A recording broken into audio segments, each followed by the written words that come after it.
My name is Sadie Langford. I'm 27 years old.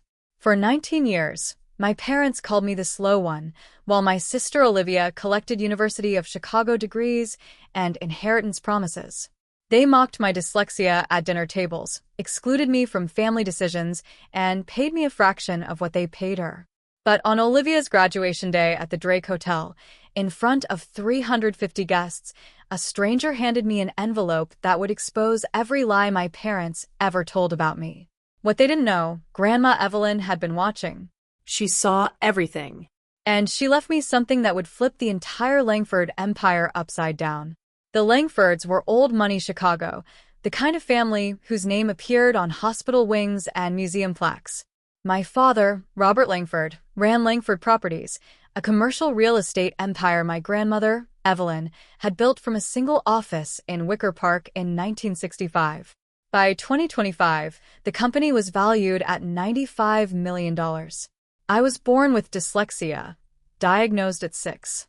The letters on pages would swim and rearrange themselves, turning simple sentences into puzzles that took me 3 times longer to solve than other kids. My parents' response wasn't support, it was shame. When I was 13, they hired tutors for Olivia, violin lessons at a top conservatory, French immersion classes, SAT prep with an expensive tutor who charged $400 an hour.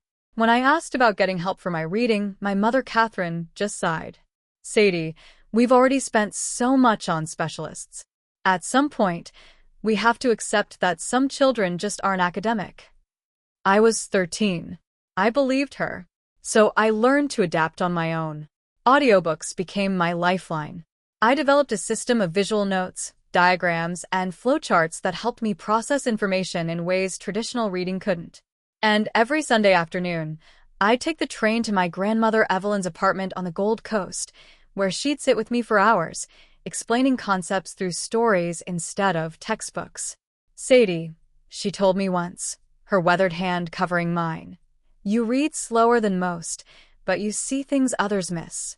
That's not a disability, sweetheart. That's a different kind of vision. I didn't fully understand what she meant then. I would eventually, but first I had to survive another 18 years of being the Langford family's embarrassing secret. Christmas 2021. 20 relatives gathered around the mahogany table in my parents' Lincoln Park townhouse. Crystal chandeliers, catered dinner, the annual performance of Langford family perfection. My father stood at the head of the table, wine glass raised. I'd like to make an announcement, he said, his voice carrying that boardroom authority he wore like a second skin. Olivia has been accepted to University of Chicago Law School on full scholarship. Applause. Cheers. Olivia blushed with practiced modesty. My eldest daughter, Robert continued, beaming, will be the first Langford to attend the University of Chicago in 3 generations. She's going to take this family and this company to extraordinary heights. More applause. Uncle Richard clapped Olivia on the shoulder. Aunt Catherine dabbed her eyes with a napkin. Then my father's gaze drifted down the table. To me. And Sadie, he paused. The warmth in his voice evaporated. Well, Sadie is also here. A few relatives chuckled. Soft, uncomfortable laughs, the kind people make when they don't know what else to do. Olivia didn't defend me. She laughed along with them. I stared at my plate. The roasted lamb blurred through the tears I refused to let fall. Under the table, a hand found mine. Thin fingers, papery skin. Grandma Evelyn, seated across from me, squeezed gently. When I looked up, her eyes held something fierce, something that looked almost like fury directed at her own son. She didn't say anything. Not then. But 3 months later, she called me to her apartment, said she needed to show me something important. I didn't know it at the time, but that Christmas dinner, that moment of casual cruelty in front of 20 witnesses, had set something in motion, something that would take 5 years to detonate.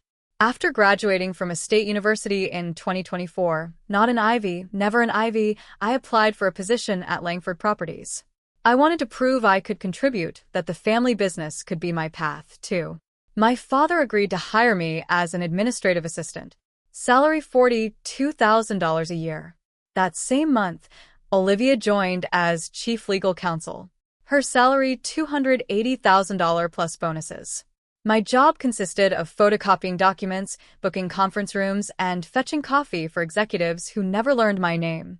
I wasn't invited to a single meeting, never shown a single contract. But I watched and I listened. I discovered something about myself during those long hours in the copy room. I could spot patterns others missed. When executives discussed deals in the hallway, I'd sketch diagrams of the relationships between parties, the flow of money, the potential conflicts. A skill I developed to compensate for my reading difficulties had become something else entirely. Grandma Evelyn had taught me this. During those Sunday afternoons at her apartment, she'd spread out old contracts from the company's early days and show me how to read them, not word by word, but as systems, as structures. Your father reads contracts like a lawyer, she told me once in 2022, just before her health started declining. He looks for what he can exploit. You read them like an architect. You see how all the pieces connect. That same day, she'd handed me a small wooden box, mahogany, with brass hinges. Keep this safe, she'd said. Don't open it yet. When you need it, you'll know. I'd taken the box home, tucked it in my closet, and tried to forget the strange weight of her words. April 2022, Grandma Evelyn's apartment. She was 81 then, her once vigorous frame grown thin, her silver hair wispy against the pillow of her armchair, but her eyes, those sharp, knowing eyes, hadn't dimmed at all. Sit down, Sadie. I sat across from her in the living room, where I'd spent so many Sunday afternoons. The walls were covered with photographs. Evelyn breaking ground on her first Wicker Park property in 1965. Evelyn shaking hands with the mayor. Evelyn accepting a Women in Business award in 1987. Not a single photo of my father at the helm. I built Langford Properties from nothing, she said, her voice carrying decades of steel. One office, one secretary, 60 years of work. Your father, he inherited it. He didn't build it. He doesn't understand what it means to create something. Grandma Evelyn paused and something bitter flickered across her face. Your father judges people by their credentials, their degrees, their ability to perform in boardrooms. I judge people by how they treat those who can't fight back. And you, Sadie, you're the only one in this family who knows how to be kind. She pressed the wooden box into my hands. There's something inside that might help you someday, but not yet. You're not ready yet, and neither is Robert. Her grip tightened. When the time comes, when he shows you exactly who he is, you'll know what to do. I wanted to ask what she meant, what was inside, why she'd chosen me, but she changed the subject, started talking about the weather, her garden, the book she was reading. 18 months later, she was gone. Pancreatic cancer. I held her hand in the hospice, the only family member at her bedside. The box remained unopened in my closet. April 2025. The email arrived on a Tuesday afternoon. Subject line: Position restructuring confidential. Dear Ms. Langford, as part of our ongoing organizational optimization, your current position will be eliminated. Effective July 1st, 2025. HR will contact you regarding severance options. I read it 3 times. The letter swam, rearranged, settled back into the same devastating message. They were firing me. That evening, I stayed late organizing files no one would ever look at. Through the thin wall separating my cubicle from my father's corner office, I heard voices. Robert and Catherine. Can't have her here when Olivia takes over. It looks bad. My father was saying, the CEO's sister working as a secretary. People will ask questions. What kind of questions? Why she's not in leadership? Why we haven't promoted her? A pause. Why she's the way she is? My mother's response came soft, almost gentle. We've done everything we could for her, Robert. Some children just don't have what it takes. Exactly. So she needs to go. We'll give her a generous severance. She can find something else. Something more suited to her abilities. I press my palm against the wall. $42,000 a year. My studio apartment in Logan Square shared with 2 roommates cost $1,800 a month. No savings, no safety net. If I lost this job, I'd be homeless within 2 months. But the money wasn't what made my chest tight. It was the realization settling into my bones like frost. If I let them do this, if I accepted their version of who I was, I would spend the rest of my life as the family failure. Not because I'd actually failed, but because I'd never been given the chance to succeed. Olivia's graduation party was tomorrow. I wondered what other announcements my father had planned. May 15th, 2025, the Drake Hotel, Grand Ballroom. 350 guests filled the gilded room. Business partners, investors, lawyers from white shoe firms, extended family members I barely recognized. Crystal chandeliers cast prismatic light across silk tablecloths. A 12-piece orchestra played Gershwin in the corner. This was Robert Langford's kingdom, his stage, the place where he performed his role as patriarch, as mogul, as the man who had everything. I stood in the entrance, tugging at the hem of my dress. Black, simple, $79 from Target, the most I could afford on my salary. Everyone else glittered in designer gowns and tailored tuxedos. My mother intercepted me before I could find a seat. Sadie. Catherine's gaze traveled from my drugstore makeup to my scuffed heels, her lips pressed into a thin line. You couldn't find anything nicer? This is what I have. Well, she adjusted her Cartier bracelet. You'll be at table 27 near the service entrance. Try not to draw attention to yourself. Of course, and Sadie. She leaned closer, her Chanel No. 5 overwhelming. Tonight is Olivia's night. Whatever you're feeling, whatever resentment you think you're entitled to, keep it to yourself. Don't embarrass us. She walked away before I could respond. Table 27 was at the back of the ballroom, partially hidden behind a pillar. My tablemates were distant cousins I'd met maybe twice.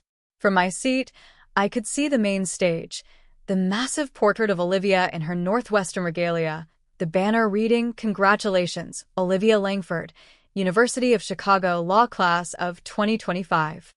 And near the entrance, standing alone by the door, a silver-haired man in a gray suit. He wasn't mingling, wasn't eating, just watching. His eyes found mine across the crowded room.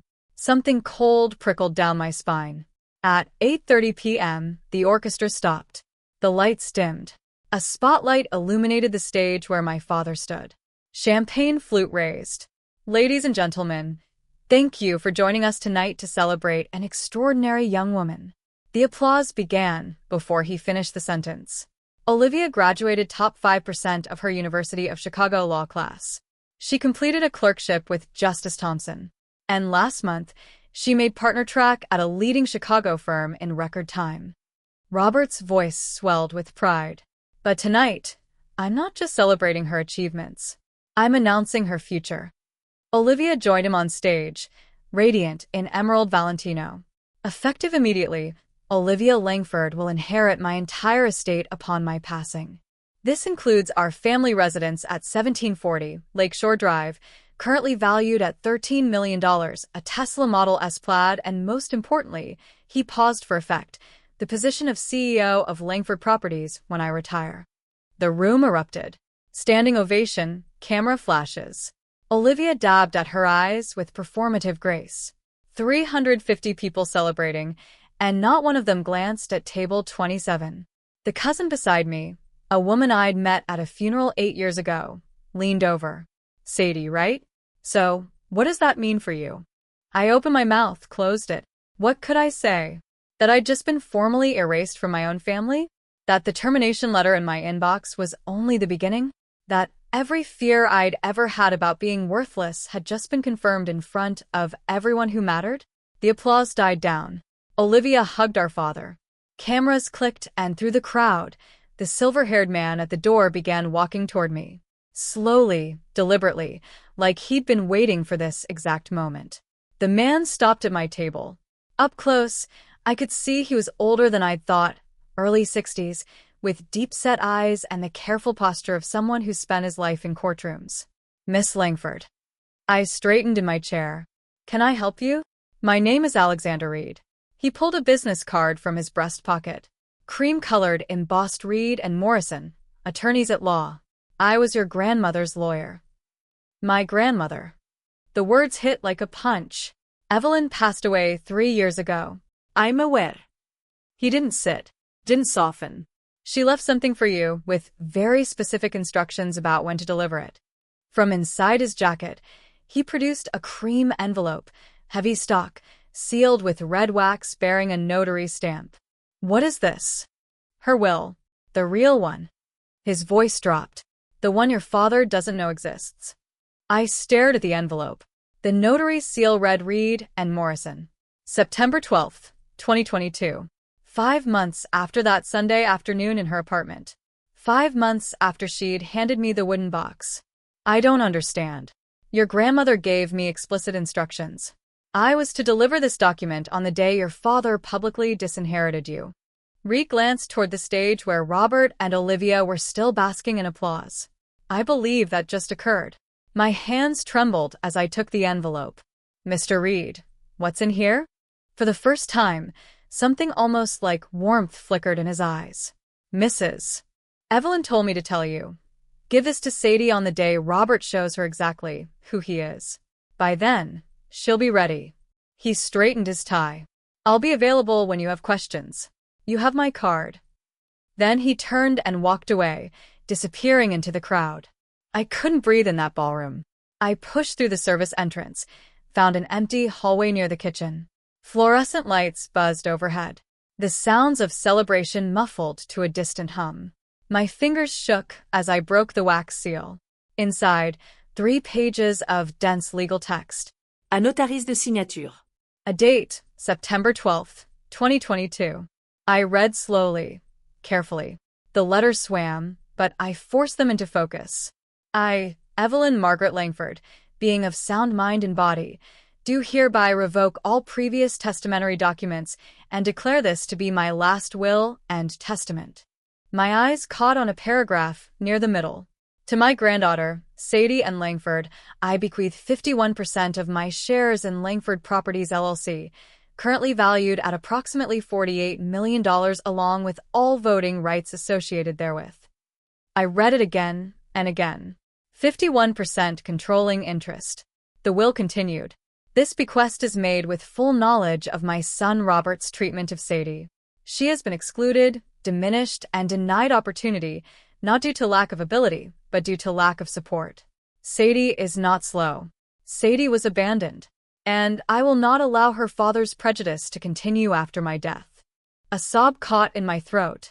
Grandma had seen. She'd seen everything. Condition: to activate this bequest, Sadie must formally request an emergency board meeting within 72 hours of receiving this document. Failure to act within this window will render this will null and void, and all assets shall transfer per my 2016 testament.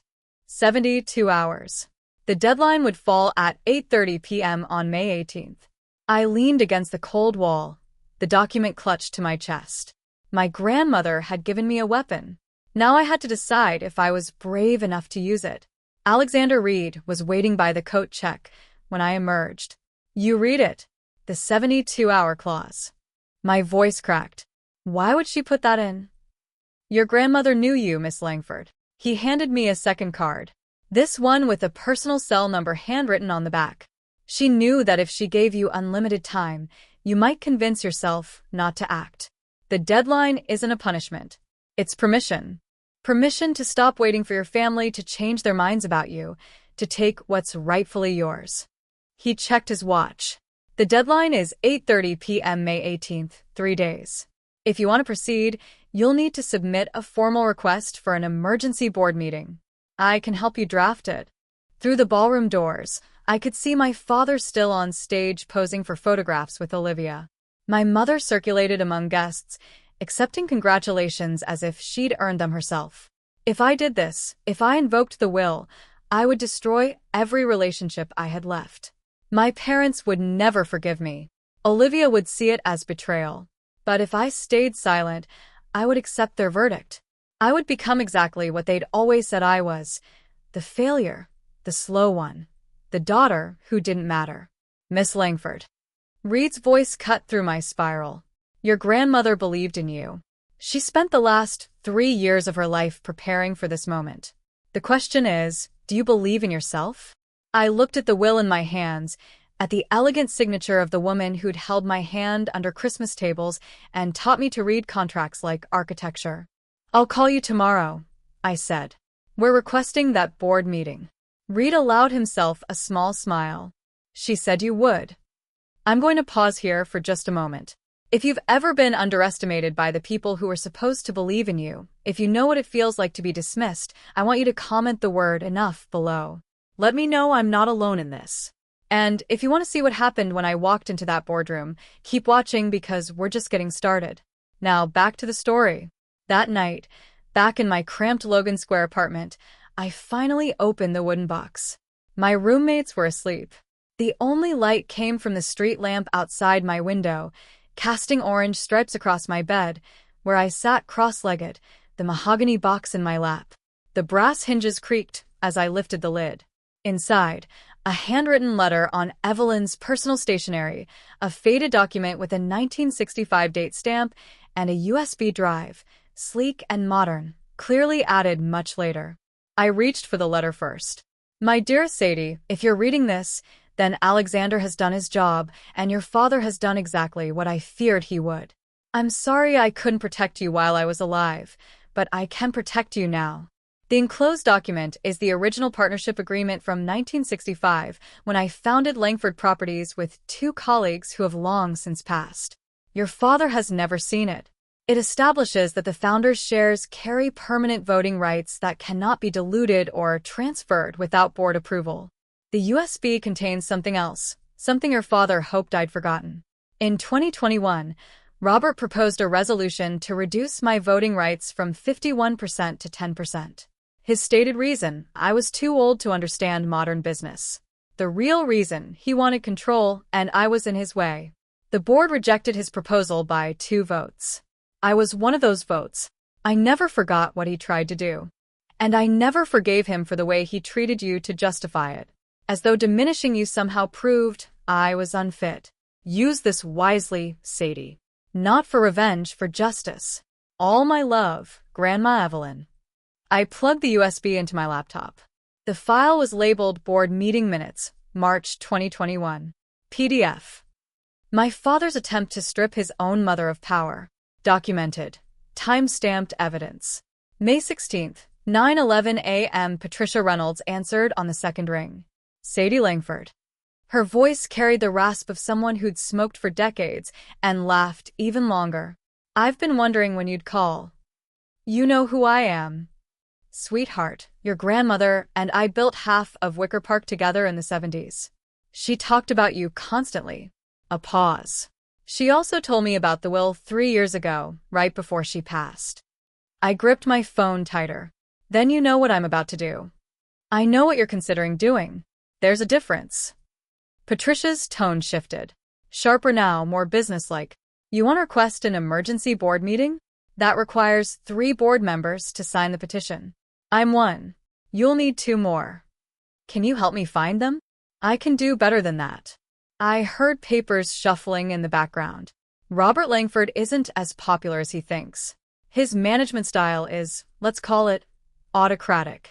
At least 4 board members have expressed concerns privately. They just need someone to go first.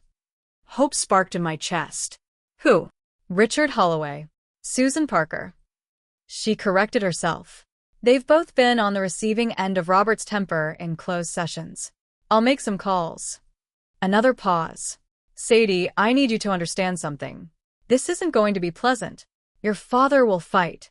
Your sister will fight. They'll say terrible things. They've been saying terrible things my whole life. At least now I get to respond. Patricia laughed. A warm, genuine sound. Evelyn always said you had steel under all that quiet. I'm starting to see what she meant. She cleared her throat. I'll have the petition ready by tonight. Board meeting request May 18th, 10 a.m. Langford Tower, 42nd floor. Thank you, Patricia. Don't thank me yet. Thank me when you're sitting in that boardroom. May 17th. Robert found out about the board meeting at 4 p.m. I know this because Olivia called me 45 minutes later, her voice tight with controlled fury. What did you do? I was sitting in my cubicle at Langford Properties pretending to organize files. I don't know what you're talking about. Dad just got a notice from the board's secretary. Emergency meeting tomorrow. Requested by Patricia Reynolds and 2 other directors. A pause. Sharp as broken glass. Patricia Reynolds hasn't requested anything in 15 years. What did you do? Maybe she has concerns about company management. Don't play games with me, Sadie. Olivia's composure cracked. If you're trying to embarrass us. I'm just doing my job, Olivia. Same as always. She hung up without saying goodbye. 20 minutes later, Robert stormed past my cubicle on his way to his office. He didn't look at me, didn't acknowledge I existed, just slammed his door hard enough to rattle the windows. I heard him on the phone. Ridiculous waste of time. Patricia's probably going senile. We'll address her concerns and move on. No, I'm not worried. Sadie, my God, Olivia, she can barely read a spreadsheet. She's not a threat to anyone. I smiled. For the first time in 27 years, being underestimated felt like an advantage. That night, in my apartment, I printed 3 copies of the will, downloaded the 2021 board minutes onto my phone as backup, wrote a brief statement, not an accusation, just a presentation of facts. Alexander Reed confirmed he'd attend as the authenticating attorney. Patricia texted at 11 p.m., petition filed. See you tomorrow. Your grandmother would be proud. I barely slept, but for once, it was anticipation keeping me awake. May 18th, 2025. 9:45 a.m. Langford Tower. The elevator opened onto the 42nd floor. Floor-to-ceiling windows. Italian marble. The kind of corporate opulence designed to intimidate.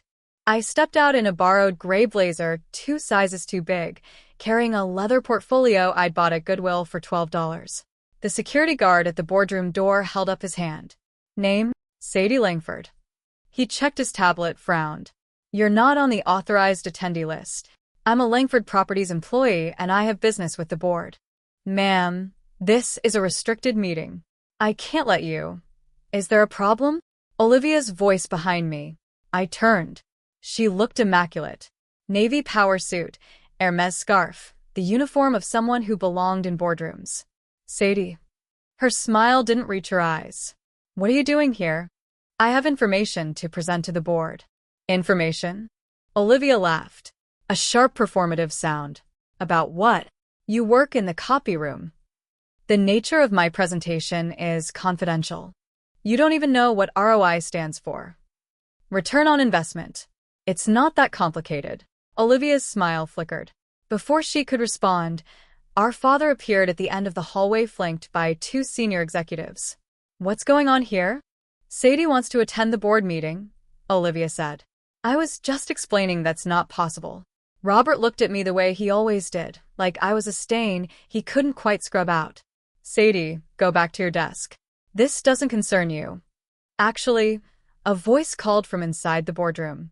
It does. Patricia Reynolds appeared in the doorway. 72 years old, silver-haired, standing with the quiet authority of someone who'd been building empires when Robert was still in diapers. I invited her. She is standing to address the board. Patricia smiled. Let her in. Robert's jaw tightened. For a moment, I thought he might physically block the door, but Patricia Reynolds had been a board member for 32 years. Her authority in that room exceeded his. Fine. My father's voice was ice. Let her speak.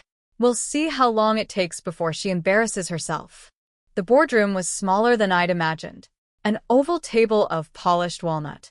12 leather chairs, portraits of past executives on the walls, including, I noticed, my grandmother Evelyn, her painted eyes seeming to watch from above the fireplace. 12 board members took their seats. Robert at the head, Olivia to his right, not officially a board member yet, but positioned as the heir apparent. I was directed to a chair at the far end, the children's table of corporate governance. In the corner, Alexander Reed sat with his briefcase. He caught my eye, nodded once. Robert Hartley, the board chairman, a distinguished man in his mid-60s who'd known my grandmother for decades, called the meeting to order.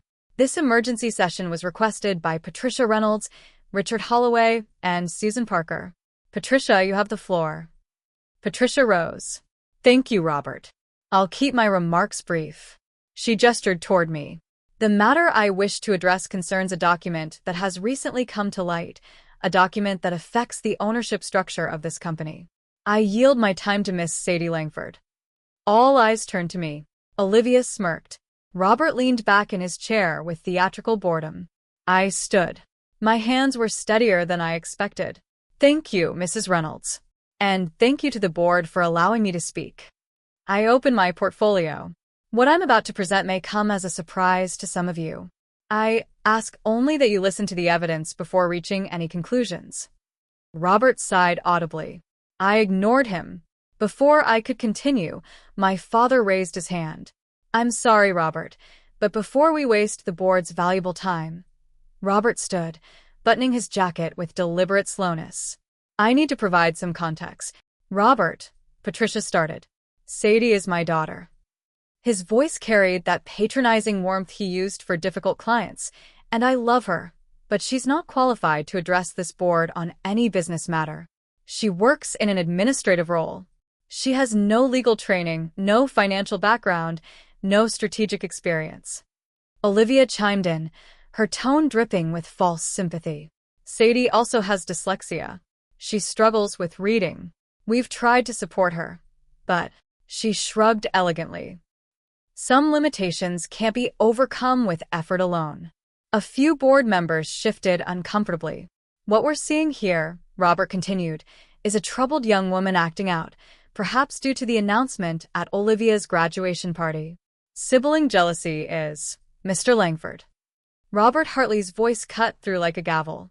You'll have an opportunity to respond, but Miss Langford requested this time, and she's entitled to use it. Robert sat down. His expression promised consequences. Olivia caught my eye and mouthed, You're embarrassing yourself. I looked at them both, my father, my sister, and felt something shift inside me. Not anger, something colder, clearer. They weren't trying to protect me. They weren't even trying to protect the company. They were trying to protect their version of the story, the version where I was nothing. Thank you, Mr. Hartley. I pulled the document from my portfolio. I won't be discussing my reading ability today. I'll be discussing this. I held up the will. The room went silent. This is the last will and testament of Evelyn Margaret Langford, founder of this company, notarized September 12th, 2022. Robert's face drained of color. That's impossible. Robert's voice came out strangled.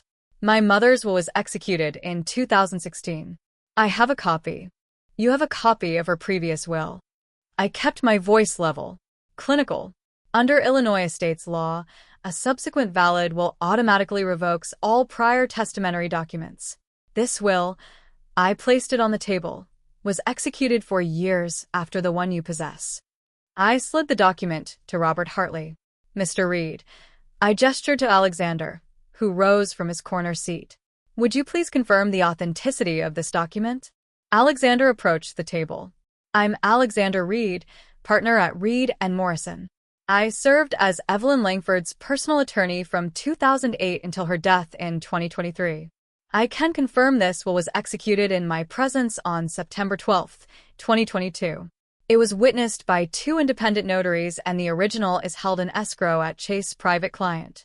Robert Hartley studied the document. His eyebrows rose. This will bequeaths 51% of Langford Properties shares to you, Miss Langford. Murmurs rippled around the table. That's a forgery, Olivia said, but her voice had lost its confidence. It's not. Alexander's response was immediate.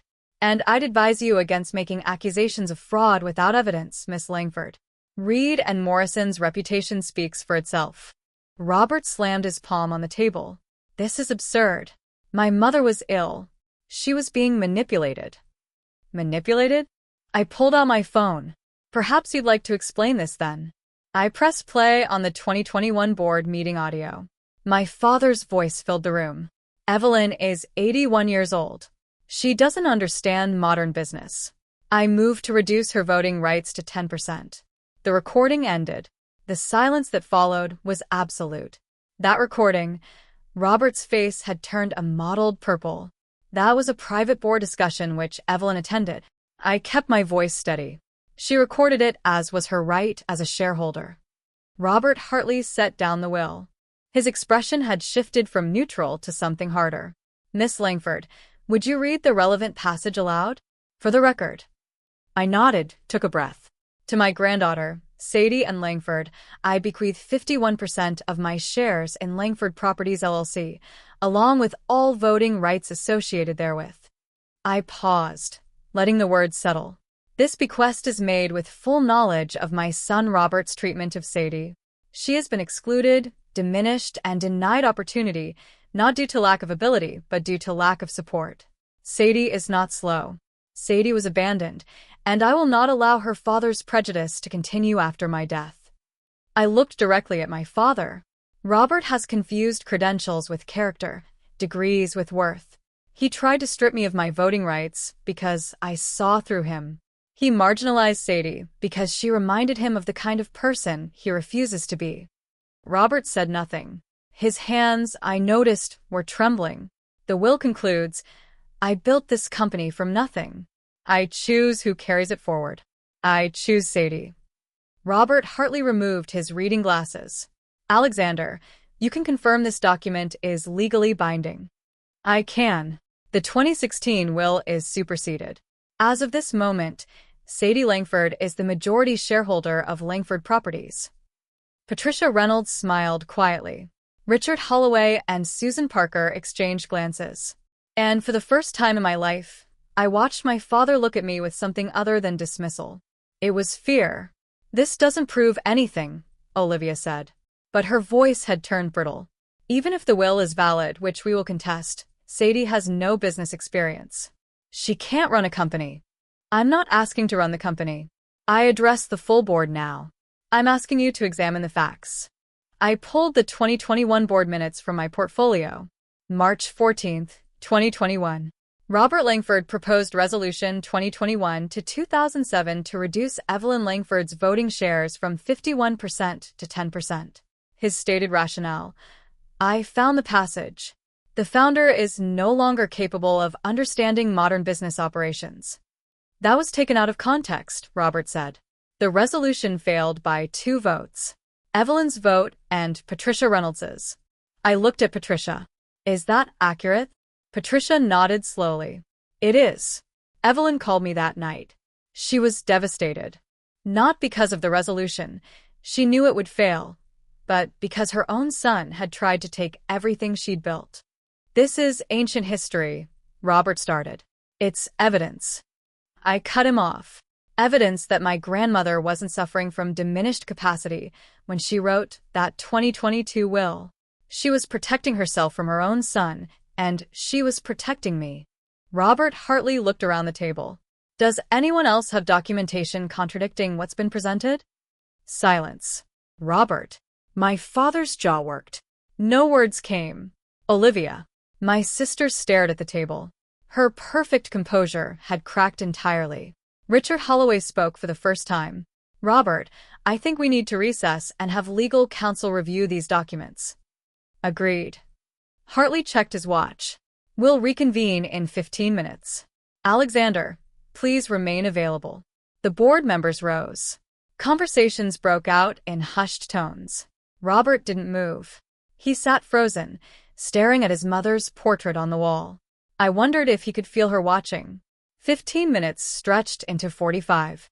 The board's legal counsel, a thin man named Patterson, whom I'd never met, spent the entire time on his phone with Reed and Morrison, Chase's private client, and the Illinois State Court's records office.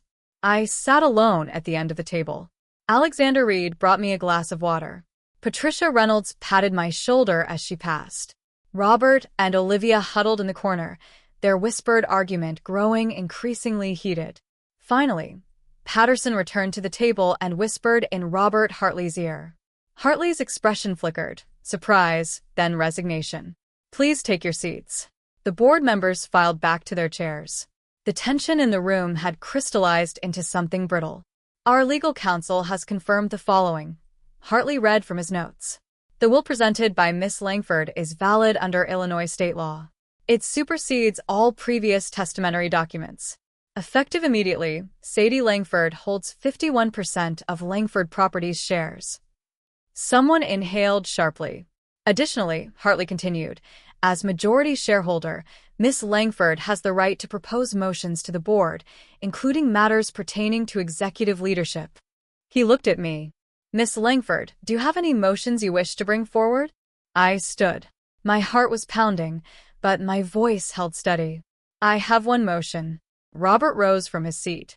Robert, this is... Sit down, Robert. Hartley's voice carried unexpected steel. Miss Langford has the floor. Robert sat. His face had gone gray. I looked around the table at 12 people who, until an hour ago, had never considered me capable of anything. Now they waited for my decision. The power to destroy my father's career was in my hands. I thought about what my grandmother would want, and I made my choice. I'm not proposing to remove Robert Langford as CEO. The tension in the room shifted. Olivia's head snapped up. Even Patricia looked surprised. What I am proposing, I continued, is a vote of confidence. The board will decide whether Robert Langford retains their confidence as CEO of Langford Properties.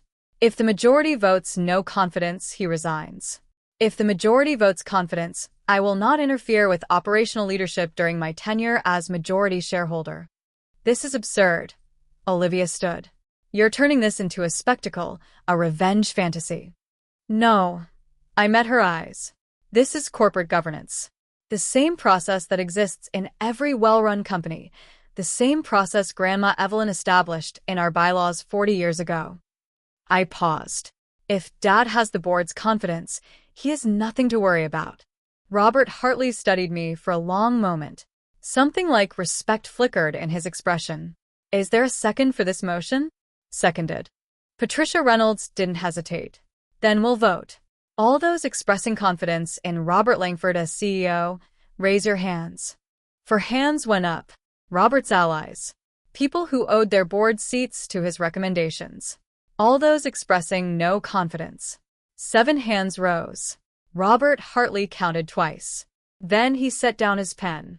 The motion carries 7-4 with 1 abstention. He turned to Robert. Mr. Langford, the board has voted no confidence.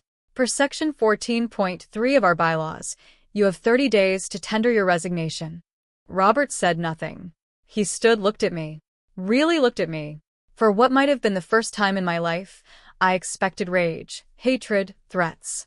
What I saw was worse. Recognition. The understanding that he'd underestimated me so completely that he'd lost everything. He walked out without a word. I know what some of you are thinking right now. Why didn't she just fire him? Why give him the chance to keep his job? Because revenge isn't justice. Because destroying someone doesn't undo what they did to you. And because my grandmother didn't raise me to be cruel, she raised me to be fair. If that resonates with you, hit like, hit subscribe, turn on notifications because the story isn't over. Not even close. Now back to what happened after that boardroom cleared. Robert caught me in the private corridor outside the boardroom. Catherine was with him. Someone must have called her during the recess. Her face was tear-streaked, mascara bleeding down her cheeks. You. Robert's voice was barely controlled. You ungrateful, Robert. Catherine put a hand on his arm. Not here. Not here? She just destroyed our family in front of 12 people. I stood my ground. I didn't destroy anything.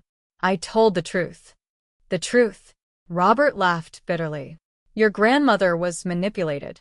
That lawyer, Reed, he must have.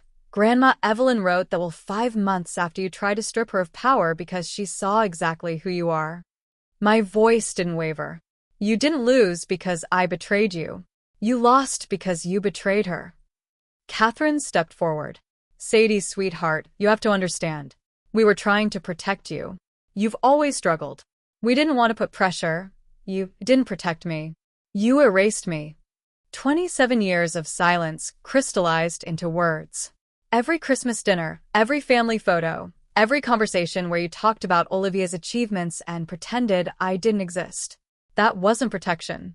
That was abandonment. That's not fair. You're right. It wasn't fair. I met my mother's eyes. I spent my whole life trying to prove I was worthy of this family. I'm done proving. The documents speak for themselves. Robert grabbed my arm. This isn't over. We'll contest that will. You won't win. I pulled free. And you know it. Because Grandma Evelyn planned for every contingency, including this one. I walked toward the elevator.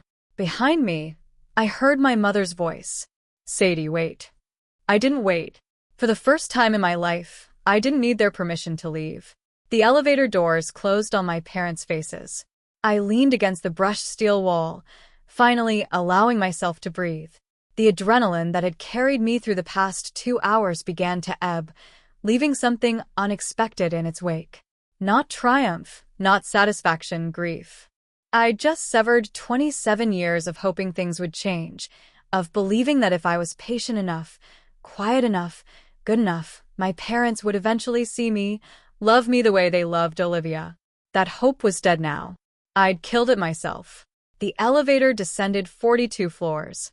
By the time it reached the lobby, I'd wiped my eyes and straightened my borrowed blazer. Alexander Reed was waiting by the security desk. That was... He searched for the word. Remarkable. It was necessary. Your grandmother would agree. He fell into step beside me as I walked toward the exit. What happens now? Now I go home, sleep, try to figure out what my life looks like without the family I thought I had and the company. I don't want to be CEO. I never did. I just want the company my grandmother built to be run by people who actually care about it, not people who see it as their personal inheritance. Reed nodded slowly. The board will want to meet with you, discuss transition plans, your role going forward. I know, but not today. I pushed through the door, felt the Chicago sunlight hit my face. Today, I just need to be Sadie Langford, not a shareholder, not a victim, not a symbol. And tomorrow. I looked back at Langford Tower, 42 stories of glass and steel bearing my family's name. Tomorrow I start building something new. May 19th, 2025. Robert Langford signed his resignation letter at 4 p.m. I wasn't there. I learned about it through an email from Robert Hartley. Miss Langford, your father has tendered his resignation effective June 15th, 2025.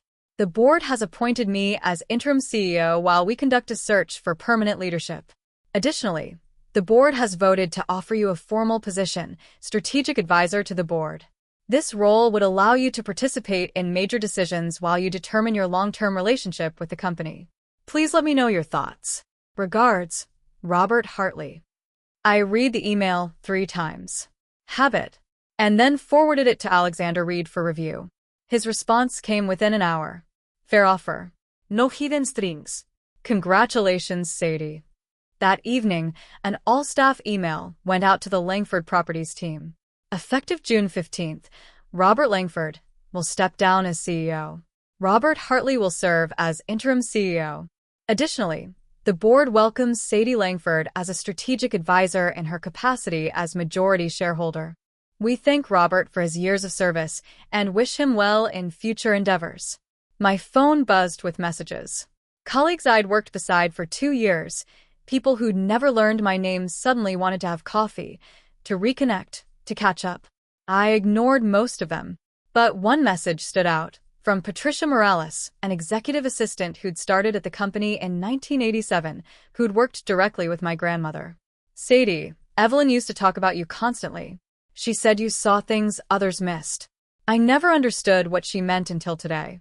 Welcome to the boardroom. She'd be so proud. I saved that message. Some validation doesn't come from family. Sometimes that's better. 1 week later, the story went public. Chicago Business Journal. Langford Properties shakeup. Founder's granddaughter takes control after secret will surfaces. The article didn't name me directly. Corporate privacy laws prevented that, but anyone in Chicago real estate circles knew exactly who it was about. In a dramatic turn of events, the heir apparent to the Langford Properties empire has been displaced by a previously unknown family member. Sources close to the board described the transition as long overdue and cite concerns about the former CEO's management style. Robert and Catherine canceled their appearance at the Art Institute Gala. Health reasons, according to their publicist.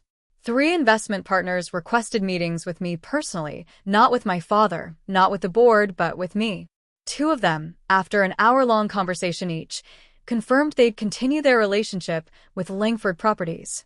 We've had concerns about Robert's leadership for years, one admitted. Your grandmother built something special. It's good to see her vision protected. The social fallout rippled outward. Friends of my parents suddenly remembered previous engagements. Invitations to charity events dried up. The Langford name, which had once opened every door in the Gold Coast, now carried an asterisk. I didn't celebrate their humiliation, but I didn't mourn it either. Patricia Reynolds called me on Saturday morning. How are you holding up? I don't know yet. Ask me in 6 months. Fair enough. A pause. Evelyn would have handled it exactly the same way. The vote of confidence instead of termination, giving him a chance he didn't deserve. She laughed softly. She always said mercy was the ultimate power move. I thought about that for a long time after we hung up. Mercy wasn't weakness. Mercy was choice. And for the first time, the choice had been mine. June 8th, 2025. 3 weeks after the board meeting, my phone rang at 2 p.m. Sadie. My mother's voice sounded smaller than I'd ever heard it. Can we talk? Just us. I agreed to meet her at a coffee shop in the Loop. Neutral territory. No chance of Robert appearing with lawyers. Catherine was already there when I arrived. She looked older somehow. The careful makeup couldn't hide the exhaustion beneath. Thank you for coming. She wrapped her hands around a cup she hadn't touched. I know I don't deserve it. What do you want, Mom? To apologize. The word came out cracked. For everything. For the way we treated you. For the things we said. For the things we didn't say. Are you apologizing because you're sorry, or because everything changed?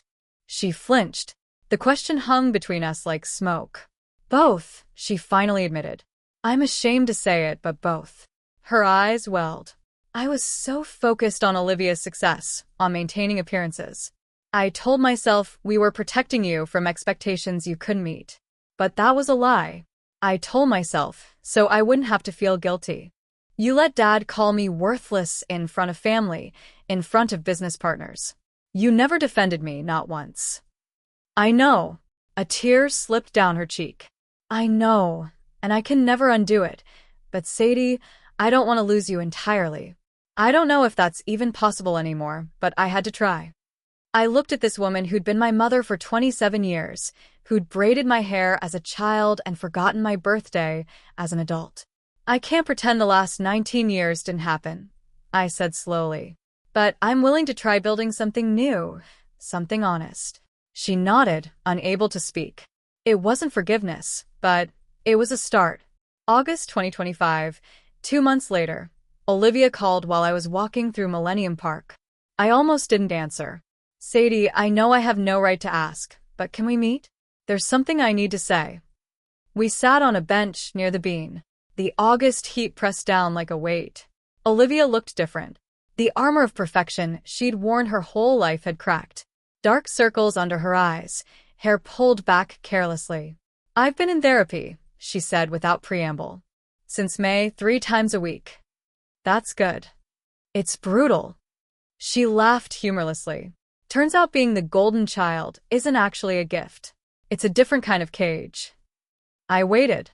Dad expected me to be perfect.